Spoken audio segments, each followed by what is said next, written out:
উদ্দিনের সাথে তার দ্বিপক্ষীয় বৈঠক হয়েছে। বালুচ আমাদের প্রধান উপদেষ্টার সাথেও দেখা করেছেন, কিন্তু মূল বৈঠকটা হয়েছে আমাদের তার কাউন্টারপার্ট আমাদের পররাষ্ট্র সচিবের সাথে। সেটা নিয়ে কিছু কথা বলতে চাই, এবং যেটা স্বাভাবিক হওয়ার কথা ছিল। এই বৈঠকে যা হয়েছে, যেসব কথা আমাদের সামনে এসছে, সেগুলো দুই দেশের সম্পর্ক নিরিখে সেটাকে আমরা কিভাবে দেখব, আমরা কি পেতে পারি, তারা কি পেতে পারে, কিভাবে আমরা এটা এগিয়ে নিয়ে যেতে পারি। কিন্তু পাকিস্তানের সাথে যে কোনো ধরনের এনগেজমেন্ট আমাদের দেশে এখন আসলে এই এনগেজমেন্টে মানে অলিখিতভাবে খুবই ভাইব্রেন্টলি প্রেজেন্ট থাকে ভারত। বাংলাদেশ তার পররাষ্ট্র নীতিতে এখন পাকিস্তানের সাথে কি করছে, চায়নার সাথে কি করছে, এগুলো আমরা চাই বা না চাই, ভারত এগুলোতে সিরিয়াসলি এনগেজড থাকে। যে কেউ ভারতের মিডিয়া খুললে দেখবেন, আমরা বালুচ আসবেন তা না, তার আগে থেকেই তাদের এই ধরনের আলাপ আলোচনা চলছে। আর একটা জিনিস আমরা নিশ্চয়ই জানি, যারা খোঁজ খবর রাখি, যে এটা শুধুমাত্র সচিব এসছেন তা নয়, পাকিস্তানের পররাষ্ট্রমন্ত্রী, যিনি আবার উপপ্রধানমন্ত্রীও, তার বৈঠকও, তার সফরও ফাইনালাইজড হয়েছে। 27 এবং 28 এপ্রিল তিনি বাংলাদেশ সফর করছেন। এবং বলা বাহুল্য, প্রত্যেকটা খবর ভারতের তীব্র জ্বলুনি তৈরি করে। ভারত জ্বলছে। কেন জ্বলছে ভারত? আসবো সে প্রসঙ্গে। তার আগে একটু এই বৈঠকে কি হলো। আমাদের পররাষ্ট্র সচিব একটা ব্রিফিং করেছেন, খুবই চমৎকার একটা ব্রিফিং। আমি পুরোটা শুনলাম। সেখানে তিনি খুব বিস্তারিতভাবে জানিয়েছেন পাকিস্তানের সাথে আসলে আমরা কি কথা বলেছি, কি চেয়েছি, তারা কি বলেছে। প্রাথমিকভাবে যেটা আমরা জানলাম, যে অনেকগুলো ক্ষেত্রে সহযোগিতা নিয়ে আলাপ আলোচনা শুরু হয়েছে। আসলে আলাপ আলোচনা শুরু হওয়া দরকার, কারণ পাকিস্তানের সাথে আমাদের আলাপ আলোচনাই ছিল না। মিস্টার জসিমের বরাতেই জানলাম এটা 15 বছর পর এই বৈঠকটা হলো। সচিব পর্যায়ে বৈঠক প্রতি বছর হবার কথা ছিল। সর্বশেষ বৈঠকটি হয়েছে 2010 সালে, মানে 15 বছর এটা ঠেকিয়ে রাখা হয়েছে। মানে পাকিস্তানের সাথে কি আমরা যুদ্ধ করছিলাম নাকি ওই সময়ে? আরেকটা তথ্য তার কাছ থেকে জানা গেল, সেটা হচ্ছে আরেকটা এরকম প্রতি বছর বৈঠক হবার মতো আরেকটা কমিটি আছে, এটা হচ্ছে জয়েন্ট ইকোনমিক কমিশন। সেটা আরও আগে সর্বশেষ বৈঠক হয়েছে, 21 বছর আগে 2004 সালে সর্বশেষবার এই বৈঠকটা হয়েছিল। তাহলে যেটা দাঁড়ালো, পাকিস্তানের সাথে সম্পর্ক একেবারেই ছিন্ন করার মতো জায়গায় বাংলাদেশ চলে গিয়েছিল। কিন্তু কি হয়েছিল বাংলাদেশের সাথে? পাকিস্তানের সাথে কি আদৌ বাংলাদেশের কোনো সমস্যা হয়েছিল? আমি আওয়ামী লীগের সময় এটুকু মনে করতে পারি, যখন জামায়াতে ইসলামীর নেতাদের যুদ্ধাপরাধ বা মানবতা বিরোধী অপরাধের দায়ে বিচার হচ্ছিল, তখন পাকিস্তান কিছু প্রতিক্রিয়া দেখিয়েছে। কিন্তু এগুলো তো কোনো ব্যাপার নেই, যেন সম্পর্ক ধ্বংস হয়ে যায় না। টার্কি একই সময়ে প্রতিক্রিয়া দেখিয়েছিল একই বিষয়ে। টার্কির সাথে তো দুর্দান্ত খাতিরের পর সরকার তৈরি করার চেষ্টা করেছে, এবং সেটা হয়েছেও। তাহলে আসলে পাকিস্তানের সাথে সম্পর্ক না থাকাটা মূলত কি, কেন, সেটা আমরা বুঝতে পারি। শেখ হাসিনার প্রভু ভারত চেয়েছিল।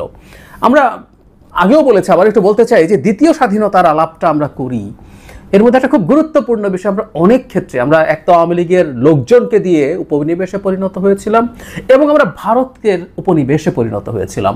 আমাদের স্বাধীন পররাষ্ট্রনীতি বলে একেবারেই কিছু ছিল না, একেবারেই কিছু ছিল না। ভারত যা চেয়েছে তাই হয়েছে। ভারত চেয়েছে পাকিস্তানের সাথে সম্পর্ক তলানিতে নিয়ে যেতে হবে, তলানিতে নিয়ে যাওয়া হয়েছে।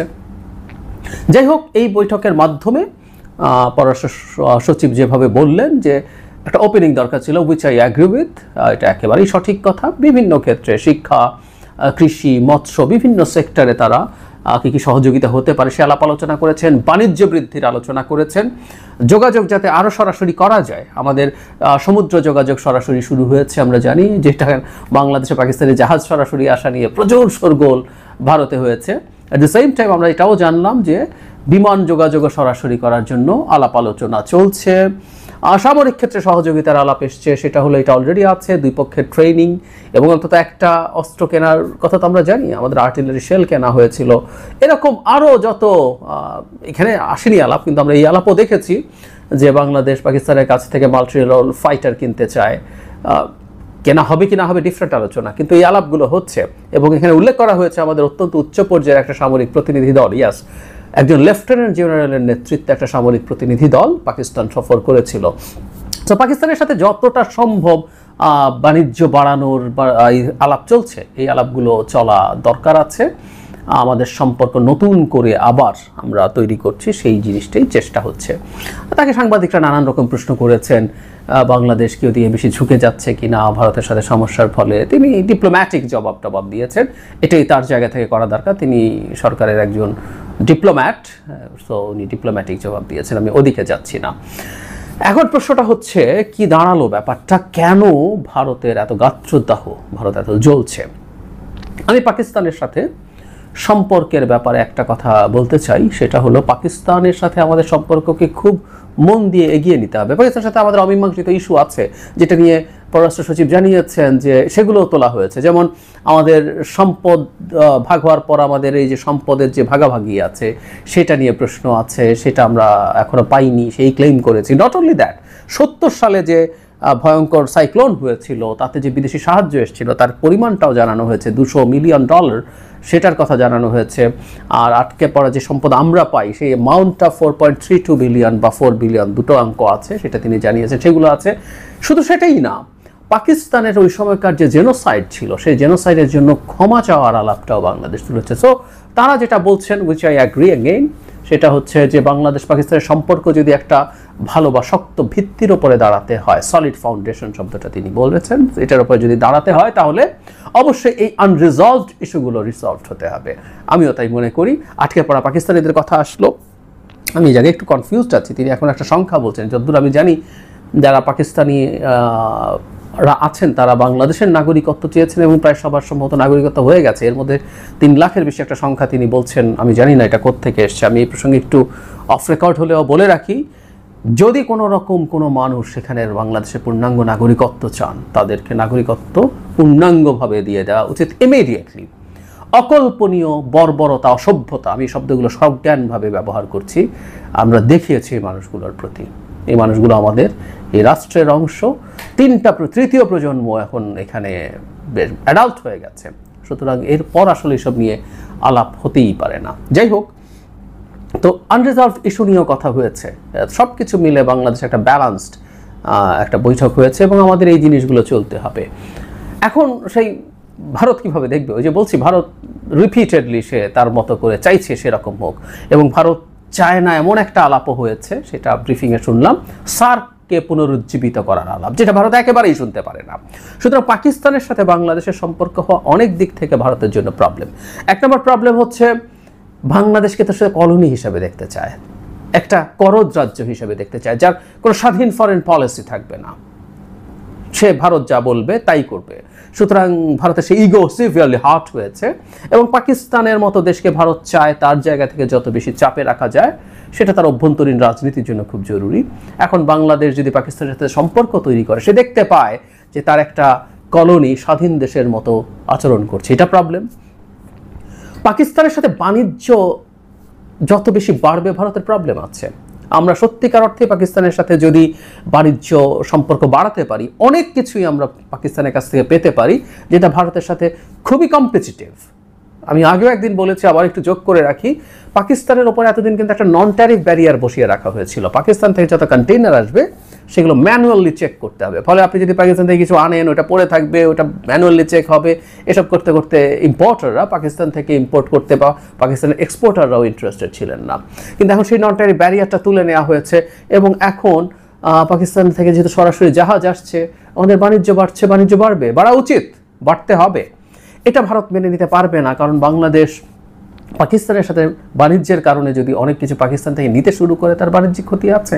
সে চায় বাংলাদেশ সব কিছুর জন্য তার উপরে পুরোপুরি ডিপেন্ডেন্ট হয়ে থাকুক, সো দ্যাট সে যে কোনোভাবে তার পলিসিকে ম্যানিপুলেট করতে পারে। সেটা হয়েছে। একই সাথে যখন ওই যে সার্ক নিয়ে আলাপ যত বাড়ছে, ভারতকে বাদ দিয়ে বাংলাদেশ, পাকিস্তান সহ আরও কোনো দেশ মিলে কোনো একটা রিজিওনাল কোঅপারেশন শুরু করে কিনা, এই ঝুঁকি তার সে ফিল করে কিছুটা হলেও। কারণ ভারত কোনোভাবেই চায় না কোনো মাল্টিল্যাটারাল অর্গানাইজেশন, বহুপাক্ষিক কোনো অর্গানাইজেশন ঠিকমতো ফাংশন করুক, এটা অন্তত তার রিজিয়নে সে চায় না। ব্রিক্সের মতো প্রতিষ্ঠানেও ভারত কতটুকু চায় সেটা নিয়ে ডিবেট আছে, কিন্তু তার রিজিয়নে সে চায় না, কারণ সে এই জায়গায় চায় প্রত্যেকের সাথে বাইল্যাটারাল আলাপ আলোচনা করতে। মাল্টিল্যাটারাল মানেই হচ্ছে তার সক্ষমতা কমে যাওয়া। সো এই সমস্যা আছে। সব কিছুর পরও যেটা সবচেয়ে জরুরি ব্যাপার, সেটা হলো আমি মনে করি ভারত এই ভয়টা নিশ্চিতভাবেই পায়, যেটা আমি আবার বলছিলাম ডক্টর ইউনূস সরকারের এইটাই সবচেয়ে বড় কাজ বলে আমি মনে করি। ওই জিনিসের দাম কমেছে, যাত্রা ভালো হয়েছে, এগুলো সব যে সরকারের পুরোপুরি ক্রেডিট নট নেসেসারিলি, ওই আলাপনা আজকে ঢুকছি না। কিন্তু বাংলাদেশের ফরেন পলিসির এক ধরনের একটা নতুন ডাইমেনশন এটা ডক্টর ইউনূস সেট করে দিয়ে যাচ্ছেন। ভারত নিশ্চয়ই এই ভয় পায় ভবিষ্যতের যে কোনো সরকার, নির্বাচিত সরকার, তার পক্ষে এই বেঞ্চমার্ক ভাঙা কঠিন হবে। আমি ক্লিয়ারলি বলছি, আজকে তাত্ত্বিকভাবে বলছি, নির্বাচনে যেই জিতুক, বিএনপি, জামায়াত, এনসিপি যেই জিতুক, ভারতের প্রতি যে কোনো রকম নতজানু পররাষ্ট্রনীতি আমরা যদি দেখি, আমি সবচেয়ে প্রথম মানুষদের একজন হব যে এটার বিরুদ্ধে কথা বলবো, সিরিয়াসলি বলবো। এটা হতে পারে না। একই সাথে আমি একজন প্র্যাকটিক্যাল, প্র্যাগম্যাটিক মানুষ, রিয়ালিস্ট মানুষ। ভারতের সাথে আমরা যখন ডিল করতে যাব, ভারতকেও বেশ কিছু জায়গায় আমাদের আসলে ছাড় দিতে হবে। ভারতের সাথে আমরা যুদ্ধংদেহী ভাব বজায় রাখতে পারি না, কিন্তু ওইটা করা যাবে। সো ভারত এই ভয়টা পায় যে বাংলাদেশের জনগণের সামনে পোর্ট্রেট হচ্ছে এমন একটা পররাষ্ট্র নীতি যেটা ভবিষ্যতের সরকারগুলোকে আসলে ফলো করতে হবে। আমি মনে করি ভারতের এটা খুব ভয়ের জায়গা। আর আমাদের আসলে এই বার্তাটা দিয়ে যেতে হবে যে ভারতের সিকিউরিটি কোনো রকম কোনো ক্ষেত্রে সিকিউরিটি থ্রেটেন না করে, আই রিপিট, ভারতের কোনো রকম কোনো সিকিউরিটি থ্রেট তৈরি না করে বাংলাদেশ যে কারোর সাথে যে কোনো রকম সম্পর্ক রাখবে, তার যেখানে যেখানে বেনিফিট আছে সেখানে রাখবে। একদম সোজা সাপটা কথা। ভিয়েতনামের সাথে আমেরিকার দুর্দান্ত স্ট্র্যাটেজিক পার্টনারশিপ আছে, ভিয়েতনামের সাথে চায়নার ডিসপিউট আছে, আমরা জানি তো এটা নিশ্চয়ই। সাউথ চায়না সির যে মেরিটাইম বাউন্ডারি নিয়ে ডিসপিউট, মারাত্মক ডিসপিউট ভিয়েতনামের সাথে আছে। যে কয়টা দেশের সাথে সবচেয়ে বেশি ক্রাইসিস আছে চায়না, তার মধ্যে ভিয়েতনাম একটা। কিন্তু ভিয়েতনামের সাথে চায়নারও বিজনেস এবং আদার সম্পর্ক অত্যন্ত শক্তিশালী। আমেরিকা এটা খুব বেশি পছন্দ করে না, কিন্তু ভিয়েতনাম তার জায়গা থেকে এটা রক্ষা করছে। কিন্তু আমেরিকা যেহেতু ভারত না, সে সেটার জন্য বুলি করে বেড়ায় না সারাক্ষণ, এভাবেই চলবে। এমনকি ভারতের কথা যদি বলি, আমেরিকার বিরাট আলাই, কোয়াডের মেম্বার, ভারত কি S-400 কেনে নাই আমেরিকার চাপকে সরিয়ে রেখে? রাশিয়ার তেল কেনে নাই? রাশিয়ার যে ওয়ার মেশিনের ফাইন্যান্সিং হলো মূলত চায়না এবং ইন্ডিয়ার তেল কেনার কারণে এটা সবচেয়ে বেশি পটেনশিয়েটেড হয়েছে। যতদূর ইউরোপে কমেছে, সেটা এরা কিনে সেটাকে অনেক বেশি করে ফেলেছে। ভারত রীতিমতো সস্তায় রাশিয়ান তেল কিনে সেটা আবার ইউরোপে এক্সপোর্ট করে বিরাট বাণিজ্য করেছে। ও আমেরিকা অসন্তুষ্ট ছিল, সে কি শুনেছে? ভারত দেখেছে তার সুবিধা এখানে, তাই সে সেখানে করেছে। সুতরাং ভারতকে আমাদের চোখে আঙুল দিয়ে দেখিয়ে দিতে হবে, তুমি যা করো, তুমি সঠিক করো, আমরাও তাই করি, আমরাও তাই করবো। আসলে তোমার সিকিউরিটি কোনো ক্ষতি আমরা করতে যাচ্ছি না, কিন্তু আমরা আমাদের ফিনান্সিয়াল এবং স্ট্র্যাটেজিক যে কোনো সিদ্ধান্ত যে কারো কাছ থেকে নেব, যে কারো কাছ থেকে করব।